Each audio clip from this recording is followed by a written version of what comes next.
السلام عليكم ورحمة الله تعالى وبركاته وسلام يا دمان ولا Soomaaliyeed halkan iga daawanaya meel walba oo aad joogtaan iyo si walba oo markaa aad maqlaysanba qodbadii dheereed oo Xasan Sheekh Maxamuud uu shalay ka jeediyay baarlamaanka Soomaaliya hortiisa waxay runtii qodbadaas ay ahayd qodba aan lahayn ujeedo iyo ka jeedo waxayna ahayd qodbad nuxurkeeda aan la garanaynin cid xataa ay ku socoto oo markaa la hadlayay Ethiopia ayuu Xasan Sheekh Maxamuud la hadlayay Somaliland iyo Muuse Bixi buu la hadlayay shacabka Soomaaliyeed buu la hadlayay ilaa iyo hadda ma jirto cid si dhab ah u fahmi karaysa cidda message-kii shalay uu Xasan Sheekh Maxamuud ka horjeediyay baarlamaanka marka uu ku socday mar waxaad moodaa Xasan Sheekh Maxamuud inuu ahaa lawyer ku takhasusay sharciyada la xiriira ee heshiisyada noocan ah oo wuxuu inoo sharaxayay waxa uu sharciga caalamka midka jaamacadda Carabta midka dalka Soomaaliya uu ka qabo heshiiska noocan ah qaanuunka caalamiga international law ma ogola waxa 1 January Addis Ababa ka dhacay qaanuunka caalamiga ay ka soo horjeedaan international law waxay ka soo horjeedaan international customary law xeerarka dhaqanka caalamka ka jira oo qawaaniinta marka laga yimaado hab dhaqanka caalamka ka jira ee dawladaha iyo ummadaha ay u dhaqmaan ka soo horjeedaan marna waxaad isleedahay waa macallin dhiga maadada taariikhda ah oo markaasi arday u sharaxaya taariikhdii laga soo maray gobolada waqooyi iyo gumeystii reer galbeedka ee markaa dalka ku soo duulay taasoo runtii aan la garan karin xiriirka ay la leedahay taariikhdaasi gobolada waqooyi iyo heshiiska Ethiopia shalay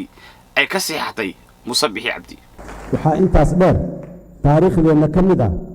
walaalaha Soomaaliyeed ee waqooyiga Soomaaliya ku nool ama Somaliland dadka Soomaaliyeed ka tirsan laakiin taariikhda la kala leeyahay deegaanka taariikh uu leeyahay taariikh caam ah leeyahay qarni hore aabayaashii iyo awoowayaashii dalka iyo deegaanka deganaa waxay diideen isticmaalkii caruurtiisu inay ku dhalato dalka heshiisyadii ay galeen waxa kamid ah naag ajnabi ah oo isticmaalka gabdhahooda in aanay ku dhali karin dalka oo haddii ay dhalayaan ay baxaan ay dibadda ilmoodu ku soo dhalaan si aanay dalkan xuquuq iyo sheegasho ugu yeelanin markii cabaar lagu caajiso wadbadan aan nuxur kala hayn wuxuu Xasan Sheekh Maxamuud ku dhufanayay baarlamaanka cirbad ee runtii soo xiisa asoo ku soo celcelinayay hadallada sida dhulka Soomaaliya taaka inta leeg lama bixinayo taasoo marba uu ku kasbanayay xogaa yar oo sacab ah oo xataa aysan ahayn shacabka imaanaya qalbiyada baarlamaankii uu Xasan ka hor hadlayay cid awood u leh dalka Soomaaliya cad kamida inay bixisahay ma jirto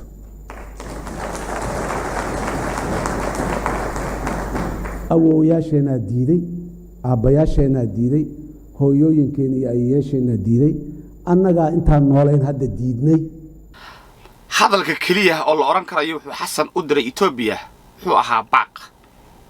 hadda ninka baaq diraya waa nin dalkiisa lagu soo xadgudbay fargelin lagu sameeyay heshiis xaraan laga saxiixay ayaa baaq diraya waxaan markale baaq u jeedinayaa dawladda Ethiopia wax badan oo wanaagana way naga soo dhaxeeyeen wax badan oo wanaagana way noo madlanaayeen jihadaas aad bisha 1 January u jeesateen ka soo jeestaan lana baaqaas oo Ethiopia uu sheegay in 1 January jihadii Ethiopia aaday ay tahay jiha qaldan oo markaasi ay aadaan jihada saxda ah wuxuu Xasan shalay yiri haddaad bad doonaysaan haddaad dekad rabtaan iyo haddaad macaamil adduun doonaysaan ba waxaa jira wado la isla ogol yahay oo badda iyo wax alla waxaad doonaysaan aad ku heli kartaan ee wadada soo qaada bad haddaad rabtaan dekada haddaad rabtaan macaamil adduun haddaad rabtaan si loo raadsado adduunyada dhan ay ogoshahay oo aan la isku khilaafsanay jirto wadadu meesha si idinka jirtaa soo mara xisweydin mudan ma wado dal madax bannaan dalkiisa lagu goonayo oo dalka lagu siinayo ayaa caalamka ka jira mise fasiraada uu Xasan bixinay waxa weeye haddaad doonaysaan heshiis badda lagu saxiixo aniga aniga iga saxiixda waa maxay fasiraada ay hadalka ay sameynayso ma garan karayo dhanka xukuumadda iyo baarlamaanka markii aad fiiriso ayaguna hadalkii ugu weynaa ee ka soo baxay dhanka xukuumadda ayaa wuxuu ahaa safiirkeeni ayaan kala soo laabanay dalka Ethiopia lamana cayrinin safiirkii Soomaaliya Ethiopia u fadhiyay ee dalka Soomaaliya fargelinta ku sameeyay sidaan horey u sheegay waxa ugu yar oo faragelin dal madax bannaan lagu sameeyey waa in xiriirka diblomaasiyadeed markaa loo jiro dowladdaasi safiirkooda dalka laga ceyriyo taasoo aan shalay dhicinin baarlamaanka Soomaaliya ayaguna waxay shalay diideen heshiiskii Itoobiya ay la saxiixatay maamulka gooni-goosadka ah ee uu hogaamiyey Muuse Biixi waxay baarlamaanku cuskadeen xeerka dhowridda gobonimada iyo midnimada geyga Soomaaliyeed aysan horey ugu sheegay 2018 marka la sameeyay xeerkii ay shalay baarlamaanku soo saareen ayaa waxaa la yiraahdaa xeerka burinta is-afgaradka maamulka Somaliland iyo Itoobiya waxay baarlamaanku cuskadeen heshiiskii shalayto inuu ahaa mid ka hor imaanaya dastuurka dalka midka qaramada midoobay midka African Union iyo midka IGAD-ba waxaana ra'iisul wasaaraha dalka iyo xukuumadda markaasi ay ku amreen in heshiiskaasi burintiisa la buriyay marka dokumentiga ay soo saareen baarlamaanka markaasi la geeyo qaramada midoobay jaamacadda carabta African Union iyo dalalka kale ee Soomaaliya ee heshiiska la tahay taasoo runtii aan garan kareynin waxa ay ka qaban karayaan iyo waxa ay noo qabanayaan markii la fiiriyo heshiiskii shalay Itoobiya ee ka saxiixatay Somaliland markii dib u milicsano memorandum of understanding ki Kenya ee ka saxiixatay dawladda Shariif Sheekh Ahmed iyo mid kaano runtii way kala duwan yihiin waxa la oran karayaa Kenya waxay ixtiraamtayba madax bannaanida dalka Soomaaliya waxayna heshiiskaasi ay la saxiixatay qaar ka mid ah dawladda Soomaaliya walow uu ahaa heshiis sharci darro ah oo musuqmaasuq ah laakiin Itoobiya kan uu ka sii fog yahay una ka sii sheeya aydan dawladda dhexe aan soo marin ayay maamul ka mid maamulo dalka marka heshiis la saxiixata waxa la oran karayaa xagga faragelinta 10 jeerna mid kana ka culus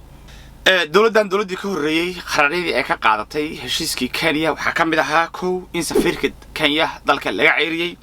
labo in Kenya Airways oo ah dhaqaalaha ugu weyn halka ay dawladda Kenya marka ay ka samayso laga ceyriyay ama laga kansalay inay Soomaaliya ka shaqeyso iyo in qaadkii iman jiray dalka Soomaaliya oo ka iman jiray Kenya marka dalka laga mamnuuco yaarimaha la midka ah laakiin ilaa haddadan dawladda Soomaaliya ma aysan qaadin hal talaabo oo muujinaya inay rabto inay cadaadis saarto iyo inay ka xuntahay faragelinta ay samaysay dawladda Itoobiya waxa halkan marka iimaanaya su'aalo hadii Xasan uusan raali ka ahayn hadii uusan qayb ka ahayn muxuu xiriirka ugu jiray waa Itoobiya oo dalka iyaga ku soo samaysay faragelin Itoobiya ma hadda loo sharaxayo madax bannaanida Soomaaliya sida loo galo heshiis arrimaha ay dhan Itoobiya way ka dhagsantahay haddaba Itoobiya maxay isku halaynaysaa oo ay doonaysaa inay doodan ku dhisto dalalka caalamka maanta ka jira xataa hadii isboobayaan waa in marka hore la dhisaa argument ama dood lagu doodayo oo marka la doonayo in lagu xalaalaysto wax walba oo la qaadanayo haddaba waxa marka isweydiin mudan maxay Itoobiya ay keeni karaysaa oo ay doonaysaa inay badeena iyo dalkeena ay ku xalaalaysto markii aan meelo badan ka fiiriyay markii aan dib ugu laabtay muuqaalo badan iyo hadallo badan oo Abiy Ahmed uu dhowrkii bilood oo u dambeeyay uu ka dhex jeediyay baarlamaanka dalka Itoobiya waxay soo baxday laba midkood ay Itoobiya doonaysaa inay dood ahaan u isticmaasho midda ugu horeysa waa inay tiraahdo Somaliland wana aqoonsanahay waa dawlad madax bannaan laba dawladood madax bannaan heshiis ay gali karayaan waa arrin kale oo ka xoog badnaan doonta heshiiska aynu hadda maanta Itoobiya isku hayno waa kala goynta dalka Soomaaliya waa bilowga wadadii ay qaaday Falastiin iyo qaabkii Israel ay ku boobtay dalkii weynaa Falastiin taasoo runtii aan islaahay meesha aynu joognaa wayna ka sii fogaan doontaa wayna ka sii adkaan doontaa arrinta labaad waa in la yiraahdaa saylac annaga iskale wuxuu Abiy Ahmed maalmihii la soo dhaafay dhowr jeer ku celceliyay in boqortooyadii Amxaarada ay markaasi saylac iyadu ay mataqaanaa maamul jirtay isla markaasna saylac ay tahay qayb ka mid ah dhulka Itoobiya labadaas marmarsiyo mid ka mid ah ay Itoobiya soo wada oo ay miiska soo saari doontaa markii ay keento ayaynu arki doonaa arrinta horeete ee ah Itoobiya inay tiraahdo Somaliland waa dal madax bannaan waa xoog dhowr 20 saac oo la soo dhaafay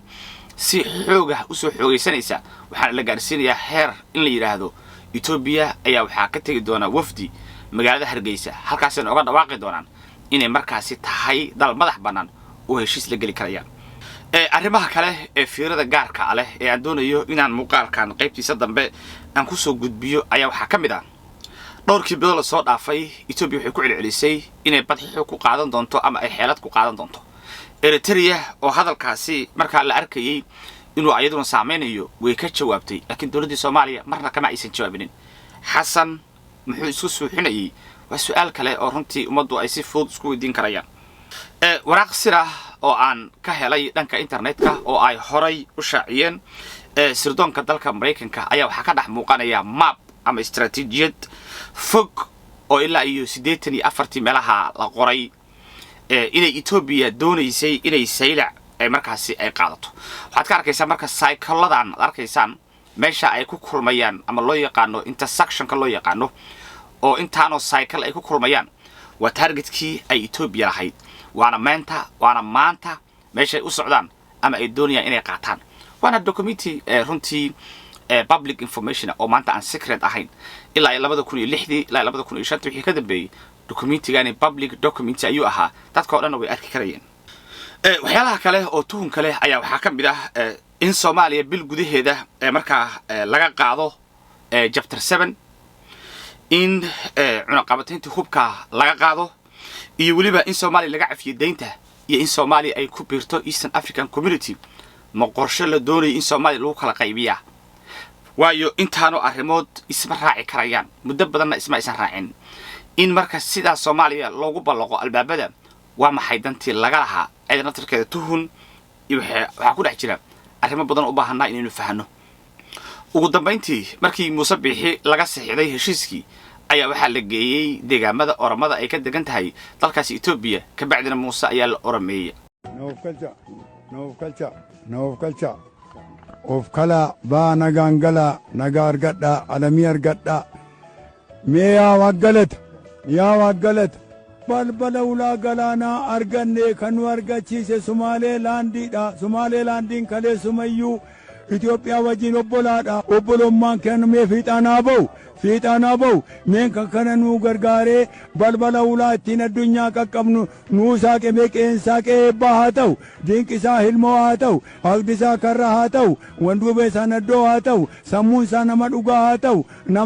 haddaad hore u maqli jirteen laftanaga maanta waa Muuse oo si public ah marka loo oramaysiinayo sida qof diin kala qaadanaya ayuu madaxa fuurinaya isla markaana waa la oramaysiinaya maalmihiina soo dhaaf waxaynu arkayna niman ku haya oramo weeye isaaq yaana waynu isleenahay iyo badda way naga dhaxaysaa waxa iyo dhan waa sadarro si fudud loo akhrin karayay laakiin ay ummaddu si fudud ay markaasi u laqday su'aasha aan ku soo koobay ayaa marka waxay tahay maxay Soomaalidu ka qaban doontaa arrintan badda Soomaaliya xagee ku dambayn doontaa arrintan se ma tahay arrin keeni karaysa midnimada ummadda Soomaaliyeed maadaama arrintan si adag shalay iyo maantaba looga dhiidiyay ummadda Soomaaliyeed waqooyi koonfurna ay si adag ay uga hadashay maxay idin la tahay aad bardin salaamaya meel walba oo aad joogtaanba